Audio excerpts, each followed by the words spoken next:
জামাতের আকীদা রাখেন, সেকুলার আকীদা হক না বাতিল? সেকুলার আকীদা হক না বাতিল? আল্লাহকে সকল ক্ষমতার মালিক বিশ্বাস না করা, বরঞ্চ মানুষকেই সর্বময় ক্ষমতার মালিক বিশ্বাস করা হক না বাতিল? এমনকি চাঁদাবাজি করা, চুরি করা, ধর্ষণ করা, খুন খারাপি করা, মাদক কারবার করা, আরও বিভিন্নভাবে ভণ্ডামি করা, এমনকি শহীদদের রক্তের সাথে পর্যন্ত গাদ্দারি করা, এগুলো হক না বাতিল? তাহলে এক বাতিল নিয়ে আপনি খুব সোচ্চার, আর এক বাতিল নিয়ে আপনার মুখে তালা কেন? সকলে মিলে ওই বাতিল যেটা নিয়ে কারো কোনো দ্বিমত নাই, এগুলো নিয়ে কোনো মাযহাবের দ্বিমত নাই, কোনো মাসলাকের দ্বিমত নাই, কোনো সার্কেলের দ্বিমত নাই, কোনো ঘরানার দ্বিমত নাই। এমনকি কেউ যদি নাস্তিক হয়, বাম হয়, ও যদি বিবেককে বর্গা না রাখে, ওর কমন সেন্সটা অন্তত থাকে, ওরও দ্বিমত করার সুযোগ নাই। তাহলে যেগুলো দ্বিমতের ঊর্ধ্বে আসেন না, সবার আগে সেটাকে দমন করি। কারণ দুইটা জিনিস আপনার সামনে দাঁড়িয়েছে, একটা হলো 50% খারাপ আর একটা হলো 100% খারাপ। তো আপনার তর্ক অনুসারেও যদি মানি যে একটা 50% খারাপ, তো সারা জীবন কি 50%-এর পেছনে কাটাবেন? বাকি যেটা 100% খারাপ, ওইটার দিকে একটু নজর দিবেন না? আরে ভাই, পান্তা ভাত পচলে আর কদ্দুর গন্ধ হবে, বিরিয়ানি পচলে গন্ধ তো বেশি হবে। তাহলে পচা বিরিয়ানি আগে দূর করেন, না হলে সেই গন্ধে আপনার পেটও খারাপ হয়ে যেতে পারে। সুতরাং আসেন, কার আকীদা ভালো কার আকীদা খারাপ, এগুলো তো আমাদের অভ্যন্তরীণ আলোচনা, এগুলো চা খেতে খেতে বসে আমরা আলোচনা পর্যালোচনা চালাতে থাকবো ইনশাআল্লাহ। কিন্তু যেগুলো চিহ্নিত বাতিল, আগে ওগুলোর বিরুদ্ধে ঐক্যবদ্ধ হয়ে বিজয় ছিনিয়ে আন ইনশাআল্লাহ। চতুর্থ বিষয় হলো, আমাদের ভেতরে যত ধরনের অনৈক্য, ইসলামপন্থীদের অনৈক্য তো বাংলাদেশে বিশেষভাবে মার্কা মারা, এমনকি সাধারণ মানুষরা পর্যন্ত মাঝে মাঝে বিরক্ত হয়ে যায়। এত দল, এত ধারা, এত গুতগুতি, এত কামড়াকামড়ি, এত মারামারি, আমরা যাবোটা কোথায়? বহুত মানুষ এ কারণে বিরক্ত, বিশেষ করে শিক্ষিত মানুষদের মধ্যে অনেকে বিরক্ত যে এত দল ভাল লাগে না, আপনারা এখন না কেন? আপনারা এক হলে আমরা তো আপনাদের সাথে থাকি আলহামদুলিল্লাহ। তো এই যে এত দল, এত ধারা, এখন মানলাম যে জামাত ইসলামী ক্ষমতার কাছাকাছি চলে গিয়েছে, এখন তারা মানলাম তর্কের খাতিরে যে তাদের আকীদা খারাপ, তাদের এই খারাপ, তাদের সেই খারাপ, সব খারাপ। আপনাদেরটা তো ভালো আলহামদুলিল্লাহ। তাহলে আপনারা অন্তত এখনো পর্যন্ত কেন ঐক্যবদ্ধ হতে পারছেন না? মূল সমস্যাটা চিহ্নিত হওয়া দরকার যে অনৈক্যের কারণ যদি হয় আকীদার সমস্যা, তাহলে যারা নিজেদের ঘোষণা অনুসারেই যাদের আকীদায় সমস্যা নাই, তারা কেন ঐক্যবদ্ধ হতে পারছে না?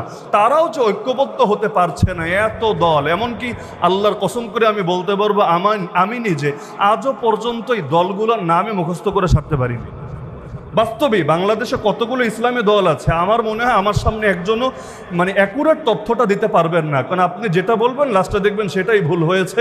এমনকি একই নামে 3-4টা পর্যন্ত দল থাকে, এক নাম, হয়তো শুরুতে একটা শব্দ, নাইলে শেষে একটা শব্দ, নাইলে মাঝে একটা শব্দ। ওই এত কিছু মনে রাখা আসলেই সম্ভব না। তো দেখা যাচ্ছে এই যে এতগুলো দল, তাদের মধ্যে ভিন্নতাটা কেন, বা অনৈক্যটা কেন, বা মারামারিটা কেন?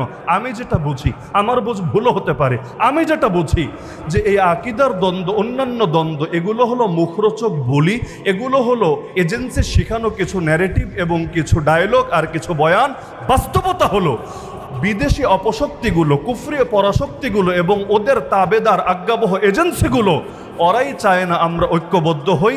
এজন্য ওরাই একজনকে আরেকজনের বিরুদ্ধে লাগিয়ে রাখে, এর কাছে ওর বিরুদ্ধে, ওর কাছে ওর বিরুদ্ধে। কারণ ওরা জানে যদি কোনো দিন এই সবগুলো শক্তি এক হতে পারে, তাহলে যেভাবে একজন পালিয়েছে, আগামী দিনেও এই জাতীয় আরো বহুজনকে পালানো লাগতে পারে। তো যার কারণে আমি বলবো যে আকীদার লড়াই থেকে শুরু করে যা কিছু আছে, এগুলো তো ইলমি বিষয়। ইলমি বিষয়ের আলোচনা ইলমিভাবে হয়, এমনকি ইলমিভাবে যদি কারো ভুল থাকে, সেটা আলোচনার মাধ্যমে সমাধানযোগ্য বটে। পৃথিবীতে কেউ দাবি করতে পারবে না যে আমি ভুলের ঊর্ধ্বে, আমি সব কিছুর ঊর্ধ্বে, আমি শতভাগ নিখুঁত, আমি শতভাগ নির্ভুল, এই দাবি কেউ করতে পারবে না। ইমাম মালিক রাহমাতুল্লাহ নাম তো শুনেছেন। আল্লাহর রসুলের রওজায়ে আতহারের সামনে দাঁড়িয়ে নবীর রওজার দিকে ইশারা করে তিনি বলেছেন, কুল্লুন ইউখাযু মিন কাওলিহি ওয়া ইউতরাক ইল্লা সাহিব হাযাল কবর, ইয়ানি আন-নবী সাল্লাল্লাহু আলাইহি ওয়াসাল্লাম। নবীর রওজার দিকে ইশারা করে বলেন, প্রতিটা মানুষ এমন যার কিছু বিষয় গ্রহণীয়, কিছু বিষয় বর্জনীয়, শুধু একজনের বিষয়টাই ব্যতিক্রম, তিনি হলেন এই রওজায় যিনি শুয়ে আছেন, অর্থাৎ মুহাম্মদুর রাসূলুল্লাহ সাল্লাল্লাহু আলাইহি ওয়াসাল্লাম, যার শতভাগ বিষয় গ্রহণীয়, বর্জনীয় বলতে কিছু নাই। তিনি যা কিছু দিয়েছেন পুরোটাই 100 থেকে 100% সলিড, কিন্তু তিনি বলেন এর বাইরে যারা আছে প্রত্যেকেরই কিছু বিষয় গ্রহণীয় থাকে, কিছু বিষয় বর্জনীয় থাকে। তাহলে সবাই যদি আমরা এই ক্যাটাগরিতে থাকি, এখন একজন আরেকজনের পেছনে জীবন শেষ করার মানে কি হবে জানেন? চালনি যদি সুইকে বলে, কিরে সুই তোর পেছনে ফুটা কেন? চালনি চিনেন না? চালনির মধ্যে ফুটা থাকে না? চালনি যদি সুইকে বলে, কিরে সুই তোর পেছনে ফুটা কেন, সুইয়ের জন্য এটা কতই না হাস্যকর ব্যাপার হবে। সুই বলবে, আমার পেছনে একটা ফুটা, এটাই দেখলি? তোর যে পুরো শরীরটাই ফুটা ফুটা, এটা তুই দেখলি না? আর